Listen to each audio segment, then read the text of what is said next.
Hey, what is up? Welcome to back my official YouTube channel Ismail Raju, and you can see and Facebook page. And after long time Facebook and YouTube video make করছি তো জানি না কই যাব but target আছে সাজরাতে যাওয়ার জন্য। তো দেখা যাক কি হয়। তো আমরা যাচ্ছি এন্ড মেট্রো বাসে যাব, মেট্রোতে না, যেহেতু মেট্রো পুরোটুকু কভার দিবে না, তো আমরা বাসে যাব। তো দেখা যাক কি হয়, লেটস সি।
ফাইনালি সাজরা রোলা পার্কে আসি।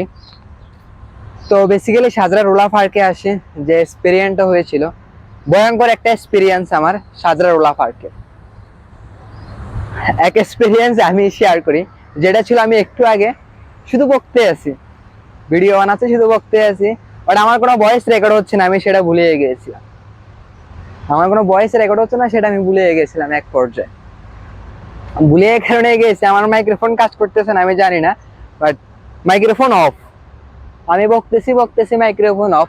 হঠাৎ করে যখন আমি শুটটা দেখতে যাই, যে ভিডিও ক্লিপটা কেমন হয়েছে, সেটা আমি যখন ট্রাই করতে যাই, তখন ওই টাইমটাতে দেখতেছি যে আমার মাইক্রোফোন অফ, আমার কোনো সাউন্ড আসতেছে না, শুধু যে আমি বকতেছি দেখা যাচ্ছে, বাট কি বকতেছি ওইটাই আসতেছে না। তো যেটা হয়েছিল মারাত্মক এক্সপিরিয়েন্স, সেটা বলি, কাজের কথা বলি। এটা হচ্ছে দুবাইতে আপনার কাছে লক্ষ টাকা থাকুক, ক্যাশ থাকুক, লক্ষ টাকা হ্যান্ড ক্যাশ, কোনো লাভ নেই।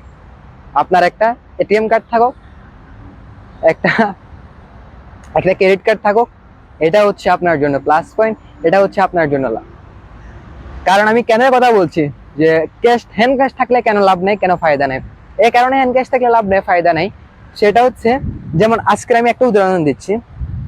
আমি হ্যান্ড ক্যাশ নিয়ে আসি এখানে, আমার এটিএম কার্ডও ছিল, ক্রেডিট কার্ডও ছিল, এটিএম কার্ডও ছিল, বাট দুটোটা কার্ডে ছিল।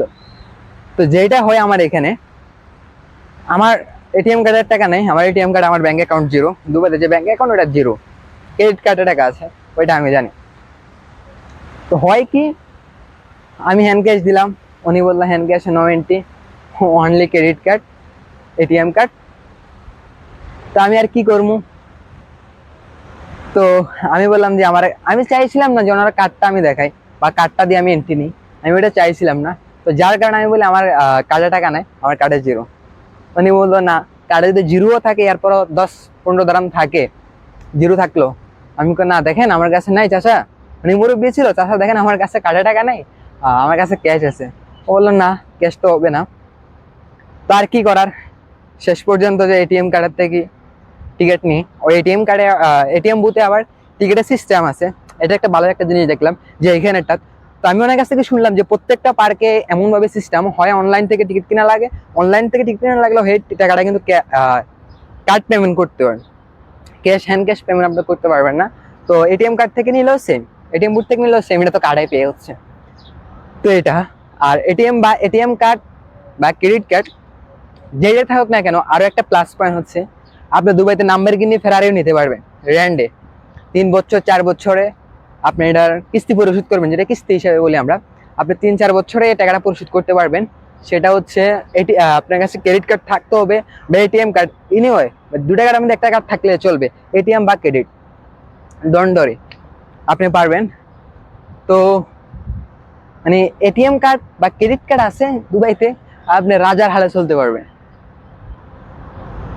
আর যে পরিমাণ দুবাইতে গরম, আজকে 42 ডিগ্রি সেলসিয়াস পড়তেছে, আমি 42 ডিগ্রি সেলসিয়াসের মধ্যে হাঁটতেছি, ভয়ঙ্কর একটা এক্সপিরিয়েন্স। যদিও আমার দুবাইতে আজকে অলমোস্ট 2 ইয়ার্স, বাট কখনো এই এক্সপিরিয়েন্সটা হয় নাই। আমি 2 ইয়ার্সের মধ্যে মনে হয় যে সর্বোচ্চ আমি 1 সপ্তাহ দিনে ডিউটি করছি। এরপরে আমি সবসময় অলওয়েজ নাইট, কারণ নাইটটা আমার পছন্দের ডিউটি। বাংলাদেশে থাকতো যেমন সারা রাত জাগে ফোন টিপতাম, গেম খেলতাম, উড়াদুরা, বাট এখানে আসার পর আমি নাইট ডিউটি বেছে নিয়েছি। যদিও আমাদের এখানে শিফট বাই শিফট আছে, বাট আমি নাইট শিফটে অলওয়েজ নিই। তো আজকে যেহেতু সানডে ছিল, আমরা একটা কাজে আসি, বাট আমার এখানে আসার কোনো প্ল্যান ছিল না। তো একটা কাজে আসি, কাজে আসার পর হয়ে গেল আসা, এটা আর কি। যে কাজে আসি ওই কাজ হলো না। আমার ফ্রেন্ড আসছিল সিরাজ, ওর কাজ হচ্ছে, আবার আমার কাজ হচ্ছে না, কারণ আজকে যেহেতু সানডে, দুবাইতে হচ্ছে সরকারি ছুটি, স্যাটারডে অ্যান্ড সানডে, টুডে সরকারি ছুটি, টুডে 2 দিন হচ্ছে সরকারি ছুটি, স্যাটারডে অ্যান্ড সানডে। তো আমার মাথায় ছিল না যে সানডে ওটা অফ থাকবে, বাট ভয়ঙ্কর এক্সপিরিয়েন্স ছিল। ওইখানে গেলাম আমি, কি করছে, বাস থেকে নামার পর প্রায় 20 মিনিট হাঁটি। 20 মিনিট হাঁটার পর ওই অফিসে যাই, দেখতেছি লক। কল দিলাম, বললো ভাই আজকে সানডে, আজকে অফ আমাদের। তো আর কি করার, তো ও তো ওর কাজে গেল। তো চিন্তা করলাম আসলে আশেপাশে কি আছে, ঘোরা যাক। তারপর গুগলে চার্জ করলাম, দেখলাম সাদরা রোলার পার্ক। তো এখানে আসি মারাত্মক ভয়ঙ্কর একটা এক্সপিরিয়েন্স নিয়ে নিলাম, তো যেটা আপনাদের সাথে শেয়ার করলাম। আর পার্কটা অনেক সুন্দর, কিন্তু এখন আমি ছাড়া আর কেউ নাই। যেই আমার দেখতেছে আশেপাশে সবাই আমার পাগল ভাবতেছে, যে পাগলের রোদ্রের মধ্যে এখানে কি করতেছে। আমার ভিতরে অলরেডি সব ঘামায় শেষ, যে দেখতেছে এ বলছে পাগল এনে ভিতরে কি করতেছে। আসলে কে বুঝবে আমার মনের কথা, এটা তো কেউ বুঝার নাই।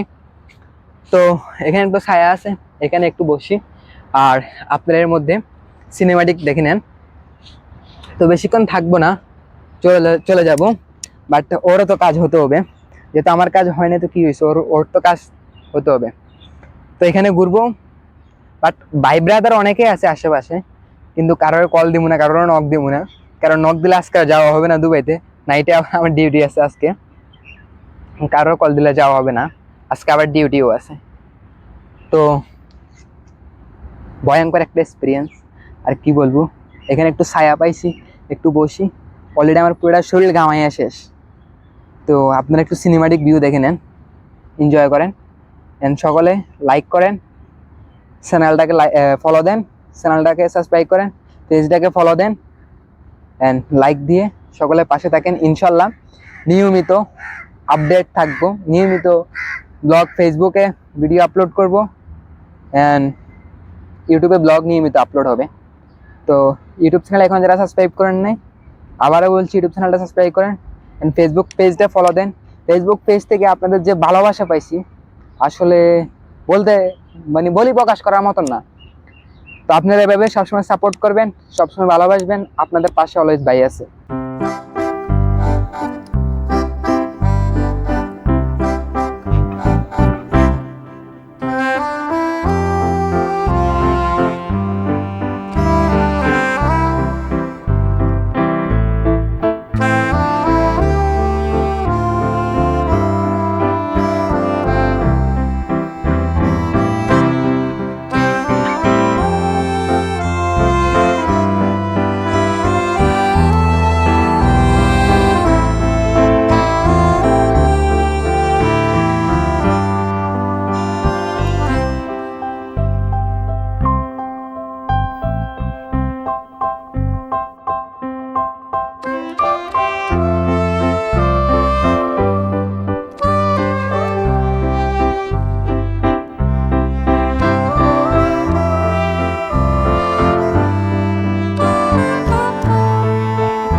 শরীরের অবস্থা 2 মিনিটে শুধু ঘুরিয়ে খালি একটা সিনেমাটিক ভিউ নিয়েছিলাম। তারপরে হচ্ছে আমার শরীরের এই অবস্থা। এখন বোঝেন দুবাইতে কত পরিমাণ গরম বা কত পরিমাণ রোদ। একটা জিনিস একবার ইমেজিং করে, 42°C, এত খোলা জায়গার মধ্যে, মানে খোলা আসমানের মধ্যে আমি বসে রয়েছি। বাট আরো দুই একজন দেখছি আসছে। বাট এখানে একটা জিনিস দেখলাম যেটা খুবই ভয়ঙ্কর, মানে খুবই লাগলো, খারাপ লাগলো। যারা এখানে কাজ করতেছে রোদের মধ্যে, তারা কাজ করতেছে, আসলে জিনিসটা অনেকটাই খারাপ লাগলো। তারপর যখন আমি ভাবলাম যে আপনার সাথে কথা বলা যাবে, বলা ভাই আমি, উনি বলতেছে যে ভাই আমি কথা বলতে পারবো, বাট কথা বলতে কোনো আমার বাধা নাই, কিন্তু আমার উপরের থেকে বাধা আসছে যে আপনাদের কোনো ছবিও তুলতে পারবো না আমি, বাট কারোর সাথে কোনো কথা বলতে পারবো না, ততক্ষণ কিন্তু আমার ডিউটি থাকবো। বা এই জায়গার ভিতরে আমার ডিউটি শেষ, আমি যেটা মন সেটা করতে পারি, বাট ডিউটির সময় কিছু করতে পারবো না। মানে দুবাইয়ে যারা বলি না যে বিদেশের মানুষ অনেক সুখে আছে, অনেক শান্তিতে আছে, হ্যাঁ সুখে শান্তিতে আছে, বাট বিদেশের বাড়ি এটাই একটা জিনিস মাথায় রাখি আমরা, যেটা দেশ না, যে চাইলে আজকে ভালো লাগলো না এই চাকরি চালিয়ে দিলাম, শেষ, এই চাকরি করতাম না, অন্য একটা চাকরি দেখনি। আসলে এই জিনিসটা করারও সুযোগ নেই। একটা জিনিস ছাড়তে হলেও প্রায় 2 থেকে 3 মাস টাইম লাগিয়ে যায়। আর কি বলবো, আসলে একটা জিনিস চিন্তা করেন তো, বাংলাদেশে হইলে গাছটাতে কিন্তু খেজুর পাকিয়া রয়েছে, এই খেজুরগুলা থাকতো, সেটা কমেন্টে জানাবে। বাট এখানেও খাচ্ছে, যে মানুষ খাচ্ছে না তেমনটা না, এখানেও খাচ্ছে। মানে বাংলাদেশ হলে এভাবে রাখতো না।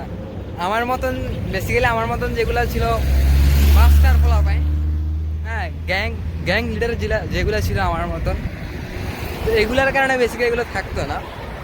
বাট অনেক স্মৃতি আছে যখন এগুলা দেখি না দুবাইতে, যে খেজুর পাখি রয়েছে গাছের মধ্যে, কেউ টাচ করতেছে না, তখন অনেক স্মৃতি মনে হয় যে বাংলাদেশের লাইফটা কেমন কাটাইছিলাম, বা বাংলাদেশে কি করছিলাম, কি গ্যাংয়ের লিডারটা দিছিলাম আমি, কি গ্যাংয়ের নেতৃত্ব দিছিলাম, সেই জিনিসগুলো মনে হয় বেসিক্যালি যখন এই জিনিসগুলো দেখি। তো আমি কিন্তু হাঁটতেছি, জানি না কই যাচ্ছি, আই ডোন্ট নো, আমি হাঁটতেছি, যেখানে একটা সুন্দর একটা প্লেস আর একটা প্লেস দেখতেছি, আমার মনে হচ্ছে এটা কোনো সমুদ্রের পার হবে, জানি না। যাইতে আসি, আমি সিরাজরে কল দিলাম, ও বলতেছে যে ও আরো লেট হবে, প্রায় আরো 2 ঘন্টা লেট। তো আমি কি করব সেটা ভাবতেছি আর রাস্তায় হাঁটতেছি। দেখুন আপনারা কি হইলো আমার সাথে সাজরাতে, এটা হচ্ছে আর কি, মানে 2 বছরের আমার এই ফার্স্ট এক্সপিরিয়েন্স, যেটা কিনা দুবাইয়ের বাইরে। আমরা বেসিক্যালি সবাই দুবাই চিনি একটা নামে, সেটা কি নাম, দুবাই। দুবাই বলেই আমরা দুবাই চিনি। আসলে দুবাই কিন্তু হচ্ছে একটা শহরের নাম, একটা সিটির নাম দুবাই। দুবাই কিন্তু পুরোটা কান্ট্রির নাম না। আমরা অনেকে জানি না সংযুক্ত আরব আমিরাত বা ইউএ, এটার মানেটাই কি, এটা কোন জায়গায় বলা হয়, আমরা এটা অনেকে জানি না। এটাই হচ্ছে সংযুক্ত আরব আমিরাত বা দুবাই, এটাই হচ্ছে দুবাইয়ের নাম। সংযুক্ত আরব আমিরাত বা ইউএ, এটাই হচ্ছে দুবাইয়ের নাম। বাট দুবাই হচ্ছে একটা সিটির নাম। দুবাইটা ফেমাস হয়ে কারণে, কারণ দুবাইতে বুর্জ খলিফা, দুবাইতে পাম জুমাইরা, দেন দুবাইতে মেরেনা, দুবাই প্রেম, বাট এভরিথিং অনেক কিছু আছে দুবাইতে। বাট পর্যটক যে এলাকাটা, এটাই হচ্ছে মেনটাই হচ্ছে দুবাইতে, যার কারণে দুবাই নামটা অনেক ফেমাস হয়, যেটা কিনা আমরা সবাই চিনি এখন বর্তমানে দুবাই বলে। তো কি বলবো, বাট প্রচণ্ড পরিমাণ গরম, গলাটা শুকিয়ে যাচ্ছে। বাট এমন এক জায়গা দিয়ে হাঁটতেছি, না পাইতেছি পানি খাওয়ার জন্য একটা শপ, কিছু পাইতেছি না, হাঁটতেছি আর হাঁটতেছি। সামনে দেখতেছি গোল শপ লেখা, সাজরা গোল শপ, সাজরা রোলা গোল শপ। তো এখানে যাই দেখি একটা শপ পাই কিনা, কারণ আমার গলা পুরো শুকিয়ে গেছে, আর ঘামে তো অলরেডি ভিতরে শেষ, মানে ঘামে ভিতরে শেষ অলরেডি। তো এই হচ্ছে দুবাইয়ের বাইরের আমার এক্সপিরিয়েন্স, সর্বপ্রথম দুবাইয়ের দিনের বাইরে, দুবাইয়ের বাইরের দিনের এক্সপিরিয়েন্স দেখেন আপনারা।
বেসিক্যালি যেটা হাঁটতে হাঁটতে হয়েছে যে অনেক জায়গা থেকে গোলশপে ঢুকি, গোলশপে থেকে বাইরে হই, বাইরে হওয়ার পর হাঁটতে মানে এই জায়গাটা দেখছি, ওইখান থেকে দেখা যাচ্ছে।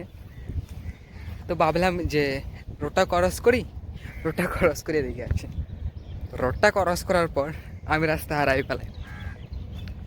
দুবাই রাস্তা তো মনে করেন যে এদিকেও রাস্তা ওদিকেও রাস্তা, সব দিকে রাস্তা আর রাস্তা। তো রাস্তা হারানোর পর অবশেষে পাইলাম যে ঠিকানাটা। তো এর মধ্যে হয় কি, আমার ফোনের এমবি শেষ, ব্যালেন্সও শেষ। তো অনেক কষ্টের পর ডাটা ম্যানেজ করি, ডাটা ম্যানেজ করার পর গুগলের সাহায্য নিয়ে জায়গায় আসি। তো সমুদ্রের পার, পুরো একটা সমুদ্র, আর হচ্ছে চারিদিকে হচ্ছে খেজুরের বাগান। তো জিনিসটা অনেক সুন্দর। যদি আমি বিকালবেলা আসতাম তাহলে আমার জন্য সুইটেবল হতো। বাট এখনও আছে, আমাদের অনেক প্রচুর বাঙালি আছে, বাট বিভিন্ন কান্ট্রির আছে যারা কিনা আপনার মাছ ধরছে, বিভিন্ন কান্ট্রি আছে যারা কিনা মাছ ধরতেছে। তো এটাও একটা সুন্দর একটা জায়গা, যেখানে ওপেন স্টেডিয়াম রয়েছে। এটার মধ্যে দুবাইয়ের একটা ক্লাব প্র্যাকটিস করে থাকে নিয়মিত। এখানে আসার পর আমি যেটা জানি আর কি, দুবাইয়ের একটা ক্লাব নিয়মিত এখানে প্র্যাকটিস করে থাকে সমুদ্র পাড়ে। আর এটা হচ্ছে একটা সমুদ্র, সমুদ্র বলতে কি একটা নদীর মতন আর কি। ওইখানে হচ্ছে আপনার দুবাইয়ের একটা সাজরার একটা ক্লাব, সাজরা এসপি, এখন আমার মনে হচ্ছে যে সাজরা এসপি, যেটার সাথে আমাদের বাংলাদেশের ফুটবলের সেরা ক্লাব বসুন্ধরা কিংসের সাথে 15 তারিখে বঙ্গবন্ধু না, সাব চ্যাম্পিয়নশিপের খেলা 15 তারিখে সাজরা এসপি অ্যান্ড বসুন্ধরা কিংস, বাংলাদেশের বসুন্ধরা কিংস, যেটা হবে এই মাঠটাতে। তো অবশ্যই সেই খেলাটা দেখতেও আসবো, কারণ আমি Bashundhara Kings fan, Anisur Rahman Jiku fan, যার কারণে এখানে আসতেই হবে এই খেলাটা দেখার জন্য। আর এটা হচ্ছে খেজুর পার্ক, অনেক সুন্দর একটা জায়গা। এটা আপনারা সিনেমাটিকের মধ্যে দেখে নেন। তো ফোনটা প্রচুর গরম হয়ে যাচ্ছে, ক্যামেরা অন করলে ফোনটা গরম হয়ে যাচ্ছে, কারণ ক্যামেরা অন না এমনিতেও ফোনটা গরম হয়ে যাচ্ছে, কারণ 42 ডিগ্রি সেলসিয়াস। একটা জিনিস হিসাব ইমেজিং করেন, 42 ডিগ্রি সেলসিয়াস। না আমি হাঁটতেছি, যে কীভাবে হাঁটতেছি সেটা আমি জানি, বাট একটা না ব্লগের ক্ষুধা, যে ব্লগের ক্ষুধা, অনেকদিন ব্লগ করি না, ব্লগ করতে হবে। কারণ রাজু বলে নিয়মিত হবো, বাট নিয়মিত হওয়ার কোনো তার নাম গন্ধে নাই, যার কারণে আজকে নিয়মিত হচ্ছি, যে না ঘুমাইয়া ব্লগ করছি শুধু আপনাদের জন্যে। আপনারা এখন কি করবেন, সাবস্ক্রাইব করবেন, লাইক করবেন, অ্যান্ড ব্লগটা শেয়ার করেন তাড়াতাড়ি, অ্যান্ড পেজটাকে তাড়াতাড়ি ফলো দেন, শেয়ার করেন, সাবস্ক্রাইব করেন, লাইক করেন, অ্যান্ড কমেন্ট করেন।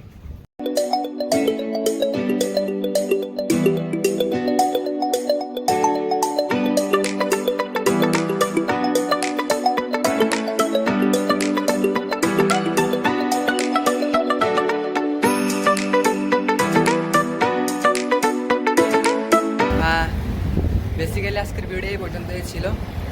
সবাই এতক্ষণ দেখার জন্য থ্যাংক ইউ। অ্যান্ড কী করবেন, সকলে লাইক করেন, সাপোর্ট করেন। প্রচণ্ড পরিমাণ গরম, ভয়ঙ্কর একটা এক্সপিরিয়েন্স ছিল আজকে, যা কিনা বলার বাইরে। এখন সে লেভেলের ঘুম আসতেছে, এখন যেয়ে ঘুম দিতে হবে, আমার মুখে দিয়ে কোনো কথা বাইরে যেছে না, এত পরিমাণ ক্লান্ত। তো আজকের ভিডিও এই পর্যন্তই ছিল। সবাইকে দেখার জন্য আবারও থ্যাংক ইউ, ধন্যবাদ জানাচ্ছি।